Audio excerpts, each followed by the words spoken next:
secara perlahan adat istiadat ini sudah mulai punah karena mereka sekarang hidup berbangsa sudah melupakan adat istiadat.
Salam budaya.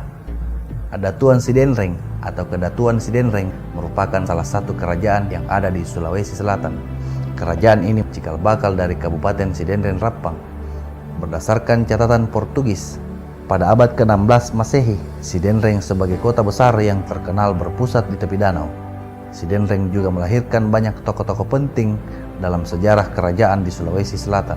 Salah satunya adalah tokoh cendekiawan yang melegenda dari Sidrap, ialah Nenek Malomo.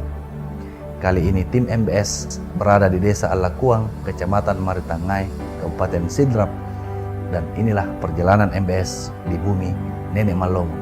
Ikuti terus penelusuran kami.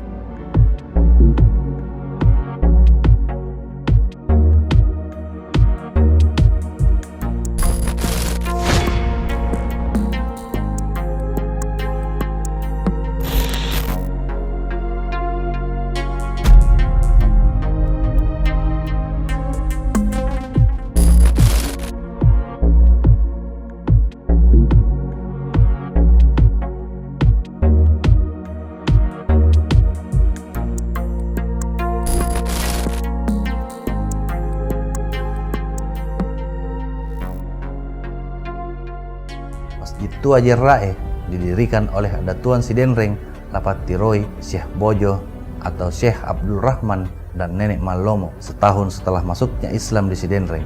Dari riwayat itu pula hingga atap masjid memiliki bentuk bersusun tiga. Masjid Tua Jerrae didirikan pada tahun 1609 Masehi, hanya selang 6 tahun setelah pembangunan masjid tertua di Sulsel, yakni Masjid Katangka yang dibangun pada tahun 1603 Masehi. Di mana Masjid Tua Jerrae diyakini menjadi salah satu pusat peradaban Islam di Sulawesi Selatan kala itu. Dari penjelasan Haji Indar, 4 tiang besar penyangga masjid berbahan kayu ladang atau cabai diambil dari kawasan Gunung Nepo yang terletak di Kecamatan Pancalautan Sidrap. Tak hanya itu, dalam masjid juga terdapat keranda jenazah yang terbuat dari kayu berukir kaligrafi Al-Quran yang disimpan di atas langit-langit masjid. Dahulu keranda tersebut kerap bergerak sendiri, seakan mengabarkan bahwa akan ada warga sekitar yang akan meninggal dunia. Keberadaan makam Syekh Bojo beserta para kerabatnya juga dapat dijumpai tepat di area belakang masjid.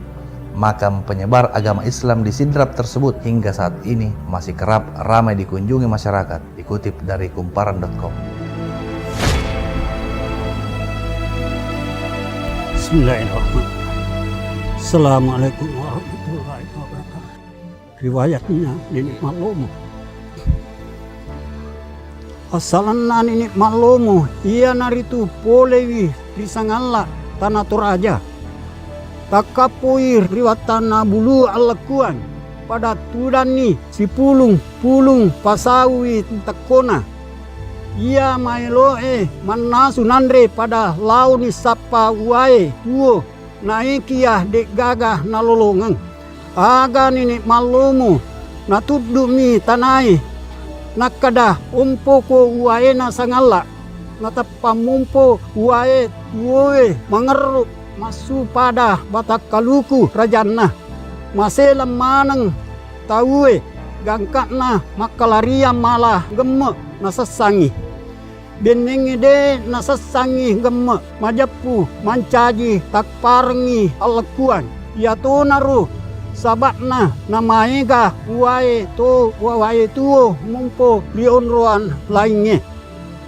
Wae mumpoe rialekuan riasan nih bungi cita. Asang rialena nenek malomo ia naritu lapagala. Nasaba sipa alak birana. Amacangenna yariga apuringenna yariga natumakada awat angenna. Dik gaga pahlawan nama naseng mawatang rijama malomo manang dek gaga sukara maperi nangulai malomo manang makuniro nari pakalebi ripa banuai nari wereng aseng bual lomo ia naritu kami nang marisangenge ia naritu nenek malomo aga nariaka na mancaji panaseha letalue dinasti ada tuang sidendreng mapamula lapa tadungi tahun 1562 Masehi. Lapa tiroi matiroe rimasepe lama karaka matinroe ripalopo tahun 1654 Masehi. Jaji etana nenek malomo mancaji panaseha arung hian naritu 92 tahun.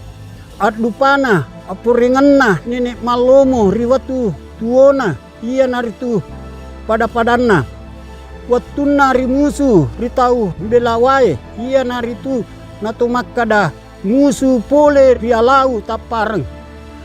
Mak bentengang irita apolengenna maega parewa musuna. Makuto paro rieng kalinga makoto-koto parewa musuna.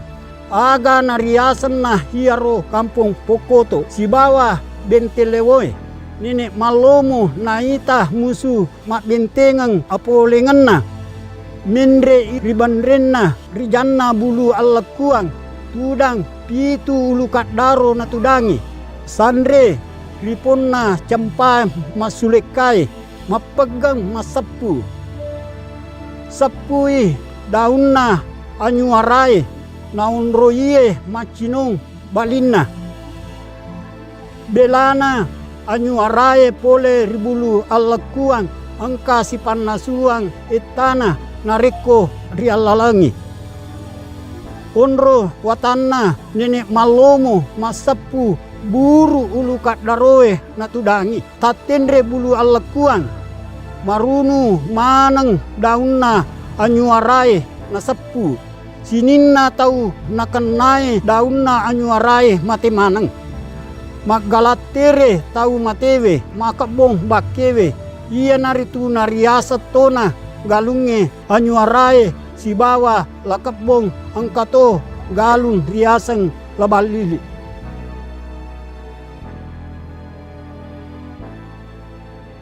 Sebagai seorang tokoh cendekiawan, Nenek Malomo menjadi landmark Kabupaten Sidrap. Beliau hidup sekitar abad ke-16 Masehi. Pada masa pemerintahan Lapatiroi, Nenek Malomo meninggalkan banyak filsafat-filsafat hidup. Salah satu yang paling terkenal dan menjadi motivasi kerja adalah Reso Pata Mengingi Nama Lomo Naletei Pemase Dewata. Pada masa lampau, setiap kerajaan memiliki cendekiawan yang merupakan pembimbing masyarakat dalam mencapai kesejahteraan dan kemakmuran bersama. Para cendekiawan yang ada di tiap kerajaan pada masa itu sering mengadakan pertemuan untuk berdiskusi dan bertukar pikiran. Salah satu pertemuan yang terkenal pada masa itu digelar di Cenrana. Pertemuan tersebut dihadiri oleh para tokoh-tokoh cendekiawan yang ada di beberapa kerajaan, antara lain Kajalaliddo dari Bone, Nenek Malomo dari Sidenreng, Puan Rima Gelatung dari Wajo, Topa Celepan dari Sopeng, Macai dari Luwu, dan Boto Lempangan dari Goa. Nenek Malomo banyak melahirkan buah pikirannya yang disepakati oleh para cendekiawan-cendekiawan lainnya. Antara lain sebuah prinsip yang harus dijalankan oleh aparat kerajaan dalam mewujudkan masyarakat yang taat hukum. Dalam konteks persoalan hukum, Nenek Malomo mempunyai prinsip yaitu adat temakena temakapo, yang berarti bahwa hukum tidak mengenal anak dan cucu. Hal ini menunjukkan sisi keadilan dan ketegasan dari seorang Nenek Malomo.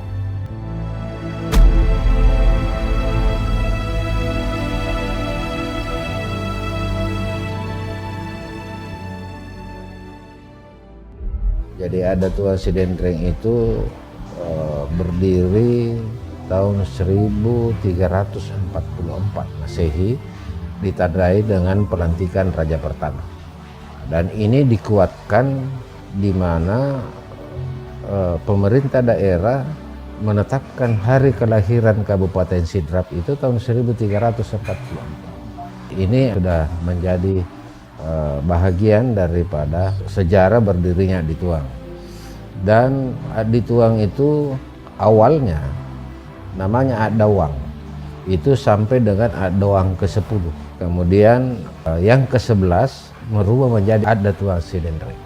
Sampai dengan sebelum kemerdekaan itu Adatuang Sidendreng yang ke-23, yaitu Lacibu.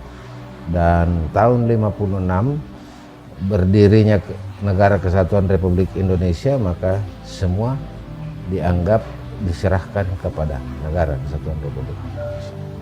Dengan masa kemerdekaan ini praktis karena tidak ada ruang yang diberikan oleh pemerintah terhadap kerajaan di luar Pulau Jawa kecuali Jogja dengan Solo. Jadi hampir boleh dikata secara perlahan adat istiadat ini sudah mulai punah, hilang pelan-pelan. Kalau khusus di Sidendreng, jangankan adat istiadatnya, budayanya, termasuk tempat tinggal raja pun hilang. Nah, nanti setelah tahun 2012, keluarga sepakat untuk menghidupkan kembali adat Tuan Sidendreng dengan harapan mampu untuk mempersatukan keluarga yang sudah tercerai-berai, mampu menjaga adat istiadat dan mampu menjaga budaya. Maka dipilihlah adat Tuan Sidendreng ke-25, yaitu almarhum Andi Patiroy Pawicangi, cucu daripada Lacibu, adat Tuan Sidendreng terakhir. Dan sampai 2019 adat Tuan Sidendreng ke-24 meninggal. Yang sempat dia buat adalah dia kembalikan Dewan Adat dengan surat keputusan adat Tuang. Tahun 2019 meninggal, sebenarnya ada Arumalolo yang harus dilantik dan ini tidak boleh dilanggar. Tapi dalam proses pelantikan Arumalolo untuk menjadi Adituang, di sini ada gejolak sedikit. Arumalolo ini mengundurkan diri, tidak bersedia untuk dilantik menjadi Adituang. Padahal waktu itu kita persiapkan beliau dilantik, saya diangkat jadi Arumalolo. Karena dia tidak bersedia, dia mundur, secara otomatis ini kembali kepada Dewan Adat dan keluarga besar untuk membicarakan siapa calon pengganti. Jadi tentu kita bertanya Dewan Adat yang mana? Dewan Adat yang sudah sah dibentuk dengan surat keputusan, ditambah beberapa keluarga besar, dan mereka sepakat untuk memilih, mengangkat dan melantik saya menjadi adat Tuan Sidendreng yang ke-25. Dasarnya adalah selain dari garis keturunan memang memungkinkan, mereka juga menginginkan adanya perubahan-perubahan yang signifikan kerajaan ini dalam kondisi seperti saat. Jadi dia membutuhkan orang yang mampu mempersatukan keluarga, yang mampu mengantar keluarga, mampu mempertahankan adat dengan konsep adat Tuan Sidendreng ini bisa kembali seperti itu.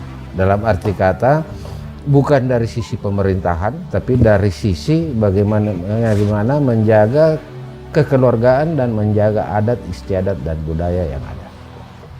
Saya anggap ini adalah amanah keluarga dan mungkin saya anggap keinginan leluhur, ya, sehingga saya terima, tapi dengan konsep awal bahwa tidak mungkin saya bisa mempersatukan keluarga, tidak mungkin saya bisa menjaga adat istiadat kalau kita tidak memiliki satu tempat yang orang dulu mengatakan Soraja, ada yang mengatakan istana, ada yang mengatakan keraton, ada yang mengatakan Balak Lompua. Satu tempat yang mana kita bisa pusat fokus untuk menjaga adat istiadat dan terkenal. Jadi bukan saja tempat tinggal raja, tapi ada tempat rapat-rapat, ada pertemuan adat, ada macam-macam. Termasuk pembinaan budaya lokal, yaitu Mungkin tarian, mungkin pencak silat, mungkin mapadendang, mungkin matojang, mungkin apa, itu semua kita lakukan di lokasi. Itu yang naik hanya boleh baju adat. Karena itu tempat kegiatan adat. Jadi nanti pakaian adat baru dia boleh naik. Kalau tidak ya dia dibawa. Kalau misalnya ada yang mau berfoto turis atau apa, kita pakaikan pakaian adat, silakan naik. Mau ketemu sama dituang, ya dia harus pakai adat. Kalau dia tidak punya, kita siapkan dia. Karena Allah mungkin mengizinkan, leluhur juga merestui, Pak Bupati sudah menyiapkan kami tak lahan hampir 2 hektar untuk kami dirikan.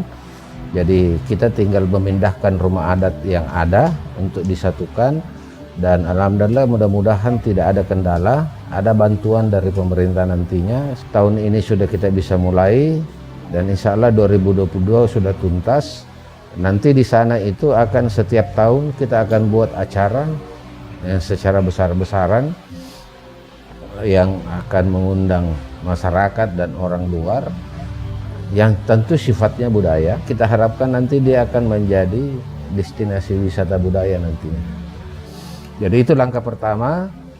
Kemudian yang kedua, saya mencoba memperbaharui Dewan Adat dengan mengambil cucu daripada Dewan Adat yang terdahulu, bukan orang lain. Itu sudah terbentuk. Satu hal yang ingin saya tekankan di sini, bagaimana agar adat istiadat ini bisa terjaga dan bisa berkembang, karena budaya ini adalah salah satu warisan bangsa terhadap budaya berbangsa dan bertanah air di Indonesia, yang kelihatan sudah mulai surut dan hilang. Karena mereka sekarang hidup berbangsa sudah melupakan adat istiadat. Jadi hilangnya peradaban besar yang dimiliki Cidenreng itu sendiri bersamaan dengan terkikisnya adat budaya yang ada di Cidenreng. Nah, itu yang paling menonjol yang hilang selama masa itu apa yang? Yang hilang selama ini adalah panggilan nama. Ada yang tidak pantas dipanggil Andi, dipanggil Andi. Ada yang harusnya dipanggil Bau, tidak dipanggil Bau. Nah, ini kita coba untuk mengembalikan itu, supaya jangan ada yang merasa bahwa ini sudah hilang. Yang kedua adalah yang menggelitik saya itu adalah ini songkok pamiring ini. Ya, kalau dulu itu jelas makin tinggi darahnya, makin tinggi emasnya. Tapi sekarang ini sudah mulai hilang. Itu nanti kita mau coba terapkan kembali. Tapi karena saya keterbatasan hanya di Adat Tuan Cidenreng, ya hanya itu berlaku di Adat Tuan Cidenreng. Ya, kalau di luar ya terserah raja masing-masing seperti apa. Yang ketiga adalah acara pengantin. Kita lihat pengantin sekarang ini budaya, seenaknya aja pakai lelu 6, seenaknya pakai payung. Pantaskah dia pakai payung? Sedangkan menurut pemikiran saya, yang simbol payung itu adalah hanya raja. Nah, ini perlu kita atur kembali supaya kita kembali ada. Tapi yang paling utama adalah saling menghargai dan saling menghormati dan saling memahami. Berarti ada 3 poin penting. 3 poin penting. Artinya ini butuh waktu, tapi butuh konsistensi. Ya, konsistensi bahwa saya hanya berlakukan di Adat Tuan Cidenreng. Saya awali di Salasa dulu. Contoh misalnya, ada orang mau ketemu dituang, dia hanya pakai baju kaos dengan celana panjang. Tidak akan saya berikan kesempatan untuk masuk, kecuali dia pakai sarung dan pakai songkok pengiring. Persoalannya kami tidak mau susahkan masyarakat, kami siapkan di sana. Kami siapkan di sana. Tapi ini butuh waktu dan butuh konsistensi. Yang berikutnya juga adalah penghormatan. Kami masih dapatkan masyarakat adat kalau ketemu dituang dia duduk jongkok. Tapi saya melihat bahwa itu tidak sesuai, walaupun itu adat istiadat.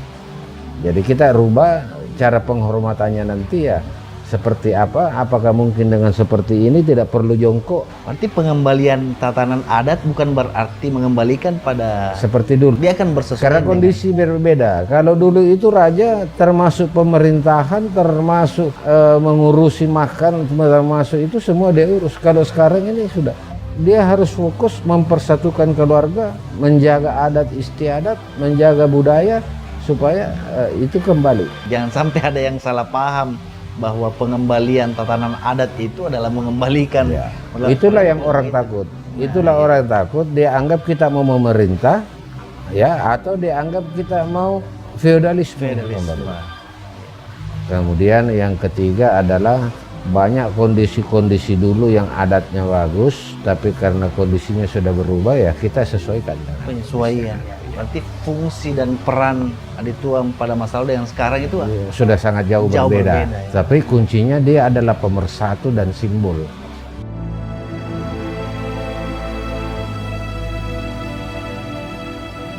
Sindri pamulange iya naritu menurunnya ribululoa, rimundri matena, risile ini uko anakna priasenge suku Pulaweng.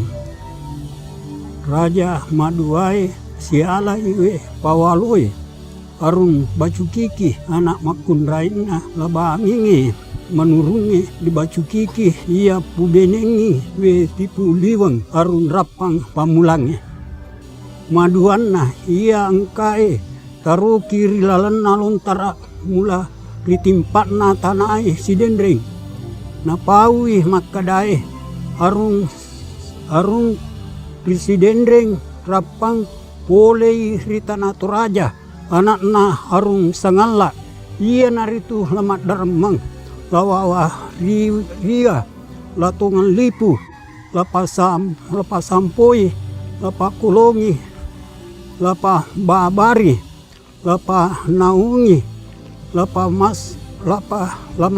pasasu lama patundru nasabat de nasama turu pangilorena si bawah lemat daremang iya roh arwae anakna arung sangala masidiwi salaiwi tanah Toraja aga na pada jokana lao maniang gangkatna letu rio rai tapernya nasabak pada pura nih pada puru nih nenia matako ni aga na pada lau na sapa lalang lau riwirina taperenge na sabab pada mitaui na nariko engkai huaena taperenge malamung aga na sirindri na harua masila surang rimundri purana na pada minu nenia sau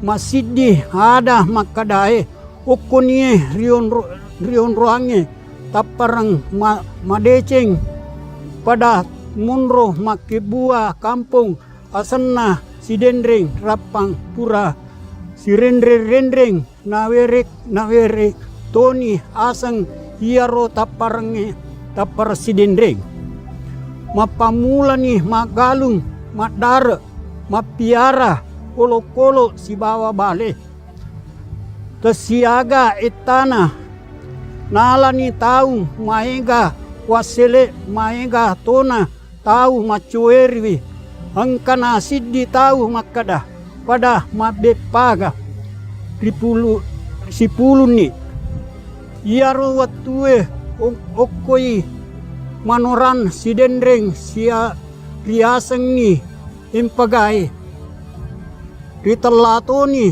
oko Tobonewe Toraja matapareng iaru sabatna nariaseng hajat tapareng.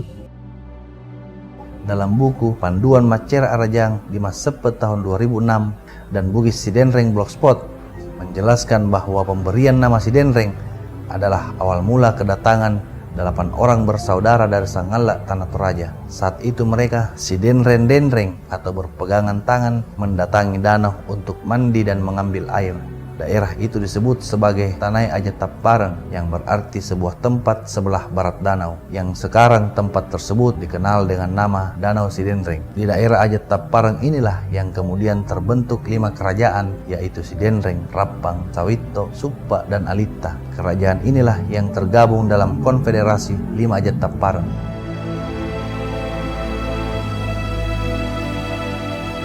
Seyogianya, sebaiknya, sebijaksananya raja itu jangan berpolitik.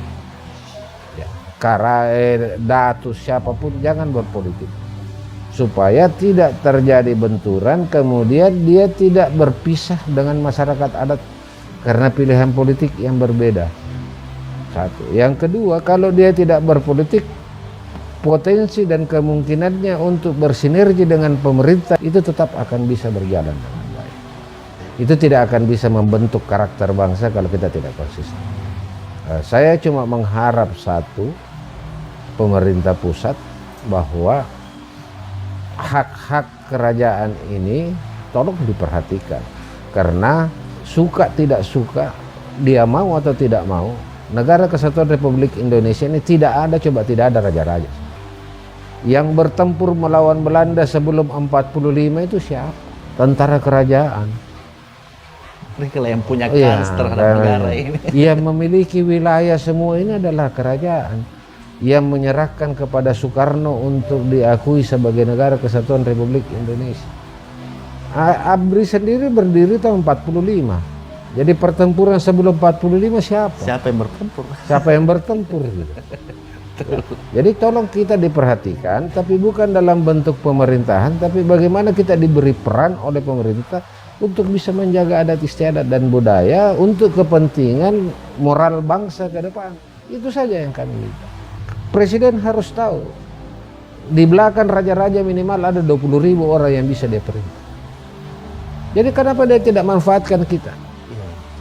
Untuk bisa membangun, minimal untuk menjaga keutuhan negara Republik Indonesia ini kita masih punya peran. Apa yang Poe dapatkan dalam menjaga dan melestarikan adat dan budaya ini yang mengorbankan waktu, tenaga, pikiran dan materi yang memiliki? Saya tidak berbicara apa yang saya dapatkan, tapi saya anggap ini adalah amanah. Amanah dari keluarga, amanah dari Dewan Adat, terutama amanah daripada roh-roh leluhur kita untuk menjaga. Yang kedua adalah dalam pengabdian kita kepada negara, bangsa dan kerajaan adalah bukan apa yang kita dapat, tapi apa yang mampu kita perbuat. Karena saya anggap pengabdian itu adalah bahagian daripada pengorbanan. Pengorbanan itu bisa fisik, bisa pemikiran, bisa keuangan, tapi paling tidak saya letakkan diri saya sebagai figur atau sosok yang bisa menjaga konsistensi, menjaga adat, kemudian menjadi alat pemersatu dan menjadi orang yang bisa memutuskan sesuatu.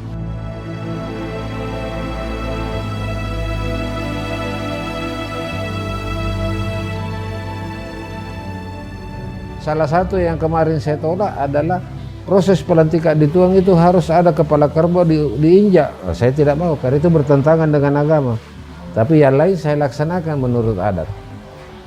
Ya, itulah penyesuaian seperti itu yang harus kita lakukan. Salah satu contoh misalnya, saya datuan di Sidenreng. Tapi lepas dari perbatasan Sidenreng, saya Ahmad Faisal, saya bergaul biasa. Saya ke Makassar, saya biasa. Kapan saya bawa Dato' Siden Rempi Makassar, saya diketawai orang. Kecuali saya diundang secara adat, baru boleh seperti itu. Cerita itu. Kita bisa bayangkan kalau saya pergi di mall bawa payung, orang bilang apa gitu loh. Tapi kalau saya diundang pi Balak Lompo dengan acara adat saya bawa payung, ya nggak ada masalah. Dan itu harus. Nah, itu harus. Jadi itulah pintar, kita harus bisa menempatkan diri seperti itu.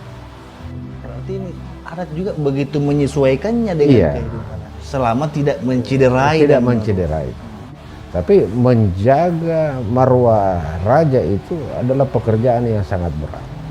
Karena kalau dulu, kalau raja bicara, itu sudah jadi atur undang-undang. Kalau di Lontara itu, ada 3 keputusan raja yang tidak ada yang boleh bantah, disidrap ya. 1, mengangkat putra mahkota. Yang kedua, menunjuk arung tempe. Kan tempe dulu masuk sidrap. Jadi yang mengangkat arung tempe itu dituang. Yang ketiga, menyatakan perang dan damai.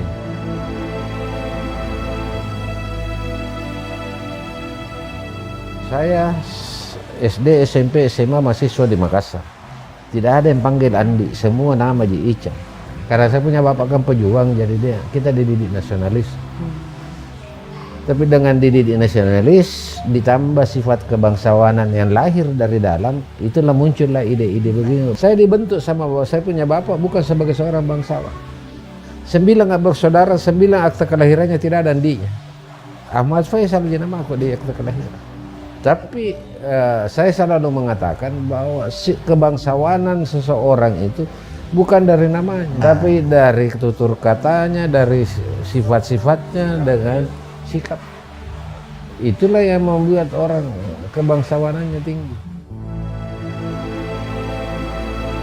Dalam kutipan Bugis Sidenreng Blogspot, pada masa pemerintahan Adawan Sidenreng Lama Kareka, maka dalam rangka mengatur kehidupan sosial masyarakat, kemudian bermufakatlah raja, pemangku adat dan masyarakat untuk menetapkan suatu kebijakan umum pemerintahan yang dalam lontar disebut Ade Paronrona Sidenreng, yang terdiri dari 5 pasal, yaitu adat yang tetap utuh, kebiasaan-kebiasaan baik yang harus dipelihara, janji yang harus dipegang atau ditepati, keputusan-keputusan hukum atau perkara, dan yang terakhir, agama harus diagungkan.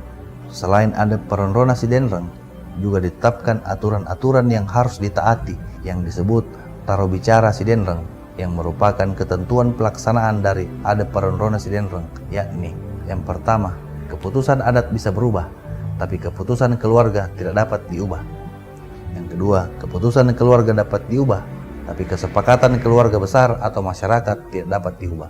Setelah menetapkan kebijakan pokok dan aturan hukum tersebut, maka raja, pemangku adat dan masyarakat membuat perjanjian atau ikrar.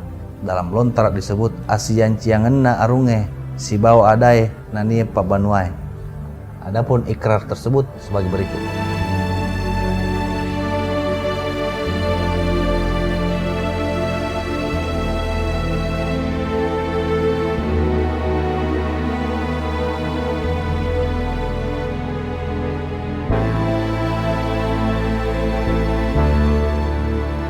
Kan kerja Sidenreng punya pemangku adat. Nah, pemangku adat itu ada 3 komponen, Pak Bicara, Matua, dan Arung. Komponen di atas itu Dewan Adat Tinggi. Jadi Dewan Adat Tinggi itu tidak membawahi adat tuan, tapi dia garis komando dari garis koordinasi. Itu fungsi pembinaan dan pengawasan. Dewan Adat Tinggi juga tidak membawahi pemangku adat. Jadi ada Dewan Adat Tinggi, ada pemangku adat. Berbeda lagi nih. Iya. Jadi Dewan Adat Tinggi itu katakan misalnya mangkat ada tuan. Dewan Adat Tinggi punya peranan itu mengundang seluruh rumpun keluarga besar ada tuan untuk rapat, menentukan sikap siapa kira-kira yang cocok menggantikan, baik dari sisi kemampuan, tim bandara, kemudian dikenal dan mengenal. Kita harus cari penggantinya segera, karena tidak bisa dikebumikan kalau tidak ada penggantinya. Kan begitu aturannya. Itu ada Paronrona Sidenreng. Jadi kita undang rumpun keluarga besar. Itu harus terpilih sebelum. Iya, sudah harus ada yang ditetapkan siapa ya. Dan ini di era dulu itu memang darah harus 100%. Ya, ada namanya nama tola. Anak matola itu mama full 24 karat, bapak full 24 karat. Itu dulu itu turun temurun. Tapi setelah itu ini bergeser dari situ karena sekarang susah dicari anak yang seperti itu Tapi bukan berarti tidak ada. Bukan berarti tidak ada susah dicari. Ada di Bone, ada di Goa, ada di Makassar, tapi bukan orang Sidrap. Dewan adat ini berapa orang pun dia? 17 barangkali. 17. Kalau Pak Bicara itu 5, Matoa 8. Saya kan bukan pencinta barang pusaka, tapi istri saya itu yang topan saya. Sebentar saya tanya ibu kenapa ibu suka dengan. Nggak tahu, dia juga tahu itu, dia tahu bilang ini asli, ini bukan.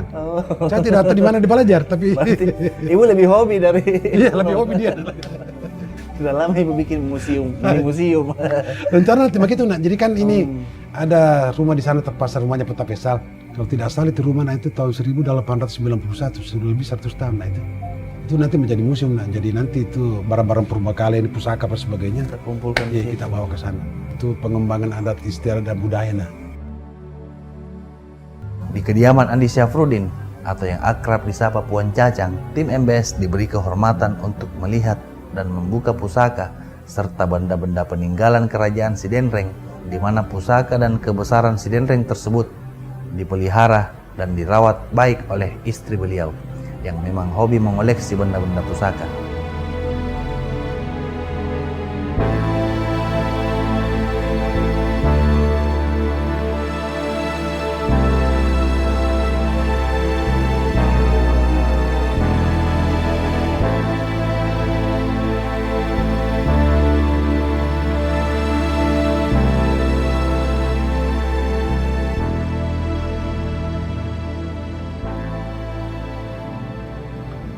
persen kita punya bangsawan di Sidap itu, nah 70% karena gitu, nah dari gua 70% nah itu darah dari bangsa ini, nah gua 25 masih dari, nah Itu dari dulu begitu? iya dari dulu. Jadi bangsawan-bangsawan di Sidenreng ini berdarah Goa. Berdarah Goa. Berarti yang menjadi adat di sini dan perangkat-perangkat adatnya itu adalah rumpun-rumpun dari keluarga Goa semua. Iya. Pokoknya 75% di daerahmu katanya itu peta cecah gitu. Makassar Goa gitu. Andai kata bisa ketanya jadi dibuka itu katanya. Dites seperti Mas Nato, 5% katanya.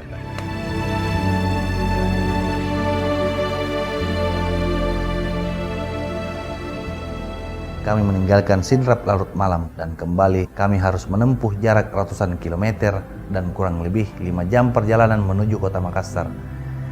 Namun sepanjang jalan saya terus terngiang pesan yang disampaikan Nenek Malomo dari lontar yang dibacakan Haji Indar sore tadi, yang jika diartikan, jangan pernah engkau meremehkan kejujuran itu. Berlaku jujur serta peliharalah tutur katamu, dan engkau harus tegas, sebab kejujuran, tutur kata yang baik itu memanjangkan usiamu. Karena takkan mati sebuah kejujuran, takkan runtuh yang datar, takkan putus yang kendur, dan takkan patah yang lentur. Sampai jumpa dan salam budaya.